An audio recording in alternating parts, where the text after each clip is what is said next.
Personal finances. It's something we all have to deal with at some point in our lives, and those who deal with it well tend to be much more successful and happy than those who don't. So if you earn or spend money and you want to be happy, then this video is for you. There is a lot of different advice on how to manage your money, and what works for you will depend on your circumstances and your goals. So I've attempted to make this video as broadly applicable as possible by breaking my account structure down into the 3 types of accounts that I believe everyone needs. But at the same time, that makes it very hypothetical and abstract. So to bring it back to reality, I will also be examining the structure that I use to manage my own finances. The way I manage my money and the way you can manage yours is by dividing it into different categories and then making an account for each category. That way you can easily see at a glance how much money you have available. I got this approach from reading The Richest Man in Babylon, and if you're really hungry for information on how to manage your personal finances, then I highly recommend it. It's a fantastic read. Personally, I divide my money into 7 different accounts. And now I've found that's what works for me, and you probably won't need as many. In fact, from analyzing my account structure, I've realized that there are only really 3 types of accounts that I recommend that everyone has. Number 1, spontaneous spending accounts. Kicking off the list with the type of account that's the most fun. The biggest problem I see when people try to budget their money is that they feel all of their money has to be stashed away in some random savings account. But we work hard for the money we earn, and we want to be able to reward ourselves, go on shopping trips, or just buy that random thing we saw online. This type of account is designed for exactly that. Any money that's in this account is free game. You can spend it on food, entertainment, gifts, or whatever you want. If you want to spend it on something productive, then you can do that as well. You can think of this as your monthly allowance. It's designed to be guilt-free money. You can always spend this money without worrying that you might need it elsewhere. This type of account is important firstly because it's your reward. It's the carrot for all the hard work you've done, but mostly because it keeps you away from your other accounts. People who try to save all of their money will inevitably run out of willpower and eventually reach into their savings accounts, which makes the whole point of a savings account obsolete. With an account like this, you can rest easy knowing that you have money to spend however you like. And whenever it runs out, you know that it's because you spent it, and you know that there will be more next month. Personally, I just have one account like this, and I call it fun to emphasize that I can spend this money at my leisure. Number 2, recurring expenses. The name says it all. This money is designed for recurring expenses, whether they be monthly, quarterly, yearly, or biannually. Expenses like monthly rent, Spotify subscriptions, yearly dentist appointments, and medicine that you take on a regular basis. The basic idea behind this account is pretty simple, but figuring out how much money has to go into it is a bigger problem. To start off with, you have to figure out how many of your expenses you want this account to cover. I recommend that you cover as many expenses as you can, put in anything that's even slightly regular. Then the math starts. Add up all the recurring expenses throughout the whole year. Figure out how much money is spent every year on recurring expenses. Now divide that by 12, and now you know how much money you have to put into your account every month. The tricky part is dealing with irregular expenses. I personally spend a fair amount of money on medicine for my skin since I have eczema. I spend about $80 every month on different creams and medicines. But if I run out of everything at the same time, I might end up spending over $100 in a single month. Now imagine that I not only run out of all my medicine at the same time, but all other irregular expenses land on exactly the same month. Then I'll suddenly have to spend a lot more money in a single month than I usually do. So to deal with this, we round up our expenses and put more money into the account than we actually need.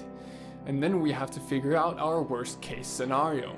How much money would have to be in the account for it to stay in the positive if every single expense landed on exactly the same month?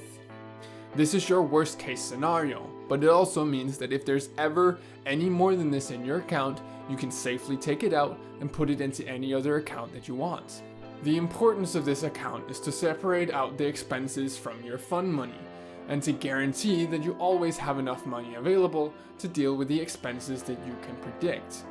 I actually have 2 accounts like this, one for my own expenses and one for the joint expenses that I share with my girlfriend. Number 3, savings accounts.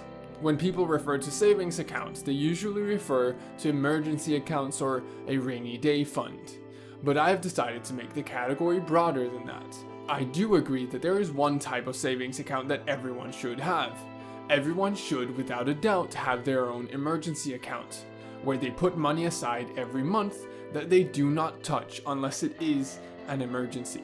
This account is extremely important as it serves as a buffer that can deal with any unpredictable expenses, like car repairs or a new phone if the old one breaks.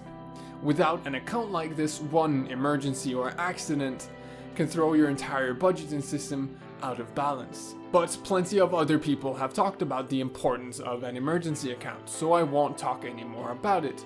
Instead, I want to talk about the 3 other types of savings accounts that I use. I have found it extremely useful to make savings accounts for things that I tend to buy a lot or things that cost a lot. It's probably most easily explained by just taking you through the 3 accounts that I use. Investing. I believe it's important to put money aside every month just to invest it. When I say investing, I'm not only talking about putting money into the stock market. I define investing as anything that's designed to make me more money down the line. So an education also counts as investing, or buying equipment that will help grow my business, but also the stock market. Learning. Similar to investing, the money in this account can be spent on anything that helps me grow as a person. Learning new skills, taking courses, or just buying non-fiction books. This account is extremely important to me because I believe learning is integral to success. Long-term fun. Expensive fun that I've wanted for a longer time. Similar to a spontaneous spending account, the money in this account can be spent on anything I want. The only caveat is that it cannot be spent spontaneously. Any money I spend from this account has to be on something that's well thought out over a longer period of time. Examples include a vacation, a new computer, or date nights.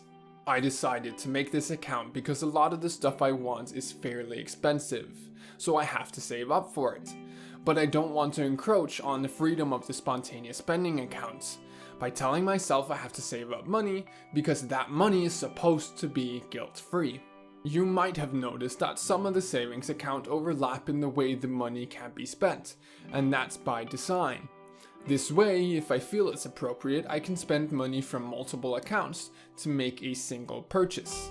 That way I get the freedom of spending my own money while still retaining the structure of a proper budgeting system. I can't tell you how many savings accounts you should make or what purpose they should serve. But if you choose to make some, then it's important to define ahead of time what spending habits they cover and which they don't. Different spending accounts can overlap with each other, but it's extremely important that they have clear boundaries of where their spending habits stop so that you maintain the essential structure that's necessary for a good system. Neither can I tell you how much money should be put into each account, as that depends on your salary, your spending habits, your expenses, and everything around you. So that is entirely up to you to decide. I hope you found this video helpful. I've been using this system for a long time now and it's worked out really well for me, so I hope it will also be useful for you. If you have a different way of managing your finances, then please do tell me in the comments down below, as I'd like to possibly incorporate some elements from other strategies into my own. Thank you for watching, and I'll see you next Thursday.